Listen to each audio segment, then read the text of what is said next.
बिस्मिल्लाहिर्रहमानिर्रहीम। अस्सलामुअलैकुम। एक प्रोफेसर अपनी ज़िंदगी का ऐसा वाक़या सुनाते हैं जो हमारे माशरे के तलख़ हक़ाइक़ से भरा हुआ है। ये चंद साल पहले की बात है कि मैं अपनी फ़ैमिली के साथ शुमाली इलाका जात की सैर पर था। सुबह के वक्त जब सामान गाड़ी में रखने के लिए होटल के कमरे से निकले तो साथ वाले कमरे से मेरे दो स्टूडेंट्स यानी एक लड़का और लड़की निकल रहे थे। इस जगह पर देखकर मैं हैरान रह गया और वो भी परेशान हो गए। शर्मिंदगी से दोनों की आंखें झुक गईं और वो मुझे सलाम करना भूल गए। मुझे लगा कि ऐसे मौके पर भी कुछ कहना फजूल होता है, इसलिए मैं वहाँ से हट गया और वो भी वहाँ से चले गए। होटल का मालिक मेरा दोस्त था। मेरे दोस्त ने मुझे परेशान देखा तो कहने लगा, मुनीर साहब, क्या जवानी के दिन दोबारा याद आ गए?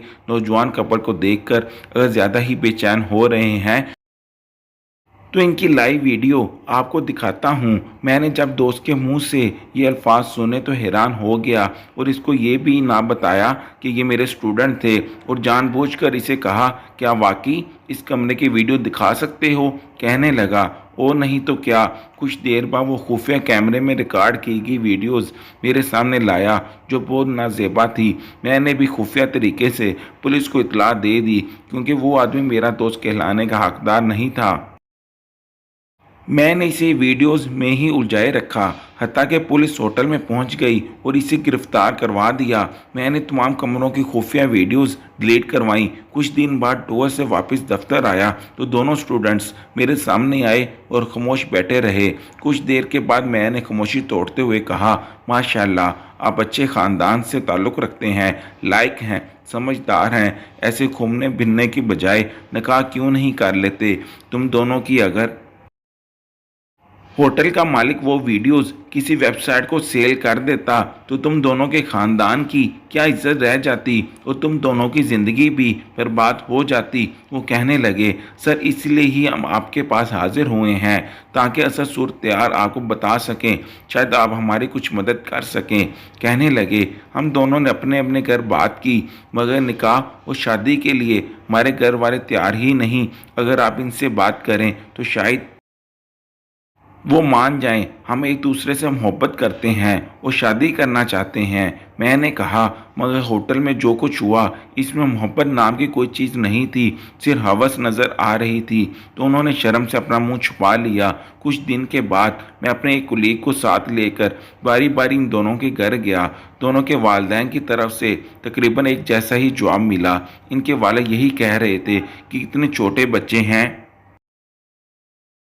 शादी कैसे करें? और दोनों के वालिद साहबान का कहना था कि हम अपनी ज़ात से बाहर शादी नहीं करते। लड़की वालों का मज़ीद कहना था कि लड़का भी कमाता नहीं और साथ यह भी कहा कि इससे दो बड़ी बहनें बैठी हैं, पहले इनकी शादी करेंगे फिर इनके बारे में सोचेंगे।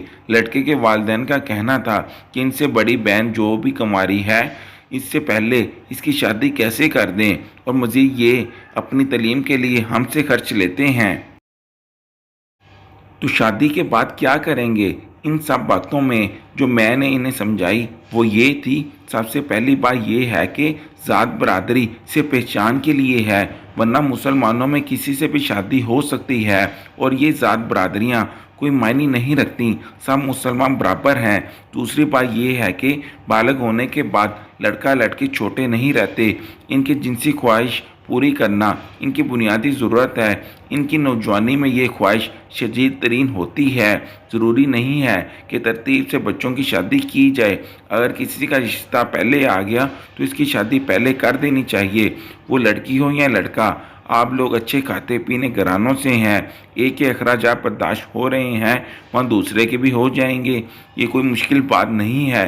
आप लोग जैसे अभी अपनी बेटी या बेटे के अखराजात बर्दाश्त कर रहे हैं वैसे ही अपने बेटी या बेटी के अखराजात बर्दाश्त करें जब तक कि वो कमाने के लायक ना हो जाएं। अगर मुश्किल है तो जो अखराजात आपने इनकी शादी पर करने का सोचा है वो किसी अकाउंट में रखें और इसी में इनको माहाना खर्च देते रहें और इनकी शादी बिल्कुल सादगी से करें। मुझे यकीन है कि ये पैसा ख़त्म होने से पहले ही ये कमाने के लायक हो जाएंगे। छठी बात यह है कि अगर ये सब कुछ नामुमकिन है तो अभी सिर्फ इनका निकाह कर दें। इसमें दोनों तरफ से मुलाकातें हुईं, दोनों खानदानों को आपस में बातचीत और मुलाकातें करवाईं, मगर सोई हुई कौमें कहाँ जागती हैं। दोनों तरफ से सुई वहीं अटकी रही। इतना अरसा गुजर गया मगर दोनों तरफ से वालिदैन नहीं माने। पिछले दिनों मैं सरीना होटल फैसलाबाद में एक गैर मुल्की दोस्त से मिलने गया, जहाँ ठहरा था। जब मैं कमरे से निकला तो ये दोनों स्टूडेंट्स हाथ में हाथ डाले निकल रहे थे। अब इनके चेहरे पर ना कोई परेशानी थी और ना ही कोई शर्मिंदगी। बड़े सुकून से मुझे सलाम किया और फिर चले गए। मैं तो यही समझता हूँ कि इस साल में इनके वालिदैन ने इन्हें पहुँचाया है। क्या वालिदैन को कुछ खबर नहीं कि इनके बच्चे क्या कर रहे हैं? इनको गुनाह लगता ही नहीं। पता नहीं आखिर में ऐसे वालिदैन क्या जवाब देंगे। अगर जवानी के नशे में औलाद से गुनाह हो जाए तो वो गुनाहगार तो होंगे, साथ में वालिदैन को भी जवाबदेह होना पड़ेगा, जिनको मालूम था कि हमारी औलाद जवान हो चुकी है मगर फिर भी निकाह ना किया। अफसोस है हमारे इस माशरे पर, जहाँ जना आम है लेकिन निकाह मुश्किल बना दिया गया है। इसको बनाने वाला कोई और नहीं बल्कि हम खुद हैं। हम खुदा को मानने वाली कौम हैं, हम रसूल की पैरवी करने वाली कौम हैं। लेकिन ऐसा क्यों नहीं है कि हम रसूल को तो मानते हैं लेकिन रसूलों की एक नहीं मानते। जब हदीस से साबित होता है कि बेटी और बेटे का निकाह इंतहाई सादगी से करें, जहेज नाम की कोई लानत नहीं होनी चाहिए। और हमारे रसूल अल्लाह सल्लल्लाहु अलैहि वसल्लम की अमली ज़िंदगी से देखा जा सकता है कि आपकी अपनी शादियों को, या हज़रत अली रज़ी अल्लाह ताला अन्हो की शादी हो या फ़ातिमा रज़ी अल्लाह ताला अन्हा की शादी हो, कहीं पर भी जहेज की लानत हमें नज़र नहीं आती। इंतहाई सादगी से निकाह किया गया, अल्लाह रसूल भी राज़ी और इंसान खुद भी दीगर मसाइल और परेशानियों से बच ही जाता है। आज का माशरा इस कदर मुश्किलात का शिकार हो चुका है कि अपने बच्चों की शादियों के लिए कर्जा लेते हैं कि लोगों में अपनी ठाठ बनी रहे।